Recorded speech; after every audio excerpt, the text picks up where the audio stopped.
Hello, আসসালামু আলাইকুম। Welcome to my page. সবাই কেমন আছেন? আলহামদুলিল্লাহ, আপনাদের দোয়ায় ভালোবাসায় আমিও ভালো আছি। তো সকাল থেকে ব্লগটা শুরু করলাম আমার মেয়ের নাস্তা দিয়ে। আমার মেয়েকে সকালে নুডলস রান্না করে দেই ডিম দিয়ে, সাদাসিধে নাস্তা। আর আমাদেরও আজকে সাদাসিধে নাস্তা ছিল, যাও রান্না করেছিলাম। আব্বুর যাও খেতে চাইলো হঠাৎ করে, সবসময় রুটি ভালো লাগে না।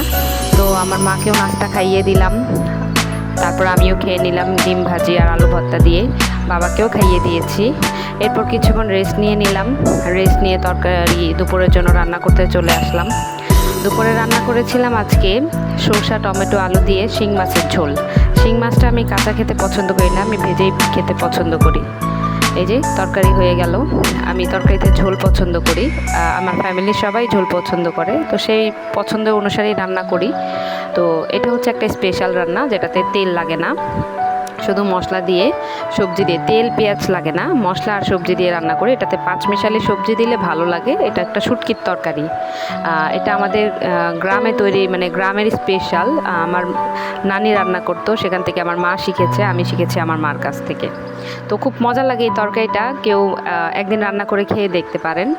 সব সবজি একসাথে মিক্স করে, তারপর এখানে অল্প হলুদ, বেশি করে মরিচের গুঁড়া দিয়ে, তারপরে সকল সবজি একসাথে মিক্স করে নুন দিয়ে বসিয়ে দিতে হয় অল্প একটু পানি দিয়ে। এরপর কিছুক্ষণ হয়ে আসলে এটার মধ্যে দিতে হয় রসুন আর কাঁচামরিচ বেটে আদো ছাঁচা করে দিতে হয়।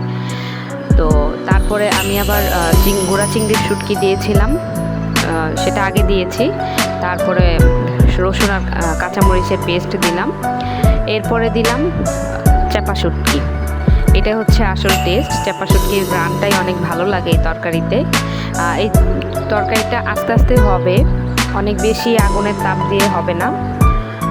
তারপর আমি শুটকিগুলোই দেওয়ার পরে শুটকি থেকে কাঁটাগুলা বেছে দিচ্ছিলাম, কারণ কাঁটা গলায় বিঁধলে ভালো লাগে না। এরপর আমার তরকারিটা হয়ে যায়। তরকারি নামিয়ে করলা ভাজি করে নিই। করলা ভাজির মধ্যে আমি আগে আলু ভেজে নেই। করলা আর আলু একসাথে দিলে আমার কাছে মনে হয় জানি বেশি হওয়ার সময় নেয় বেশি। তো আলুটা আগে দিয়ে নিলে আধো সিদ্ধ হয়ে থাকে, তারপরে আমি করলাটা দেই। করলা আমি বেশিক্ষণ হওয়াই না। আর করলা দেওয়ার পর আমি পেঁয়াজ কাঁচামরিচ দেই, তাহলে পেঁয়াজ কাঁচামরিচটা কাঁচা কাঁচা থাকে। এভাবে আমি ভাজি করে থাকি, আর আমাদের সবার এভাবেই ভাজি পছন্দ।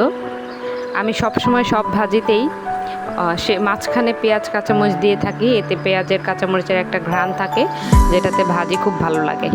এরপর বিকেলবেলায় একটু ছাদে গিয়েছিলাম। ছাদে বিভিন্ন ধরনের ফুল ফুটেছে, আমার ফুল খুব ভালো লাগে, আমি খুব পছন্দ করি ফুল গাছ, ফুল আমি খুব পছন্দ করি। আমি এগুলার খুব যত্ন নেই, প্রতিদিন পানি দেই।